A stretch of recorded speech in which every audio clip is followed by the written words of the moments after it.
આજે આ પ્રાર્થના હોસ્પિટલ છે. આજે અમે આયુષ્માન કાર્ડમાં આ મારા પપ્પા છે, એનો ગોળો ફાટી ગયો હતો અને અહીંયા અમે દાખલ કર્યા હતા. પરંતુ આયુષ્માન કાર્ડમાં ઓપરેશન કરવાનું હતું અને આ ડોક્ટરને બહુ પૈસા ન મળતા હોવાથી આ ડોક્ટરે અમને આખો દિવસ હેરાન પરેશાન કર્યા, રિપોર્ટો બધા કાઢ્યા અને અત્યારે એવું કહે છે કે આમાં શાંતિ રાખો ભાઈ.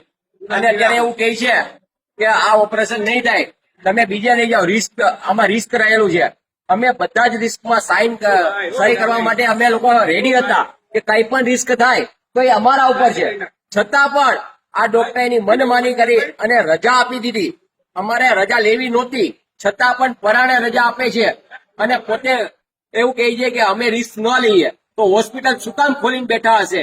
આજે મલ્ટી સ્પેશિયાલિટી હોસ્પિટલ છે, છતાં પણ આજે મન ફાવે એવા આયુષ્માન કાર્ડ નું ઓથોરિટી લઈ લે છે, પરંતુ એને જ્યાં ફાયદો થાય એવા ઓપરેશન કરવાના, એને ફાયદો ન થાય એવા ઓપરેશન નહીં કરવાના. આવી એની મનમાની આ પ્રાર્થના હોસ્પિટલ ચલાવી રહ્યું છે.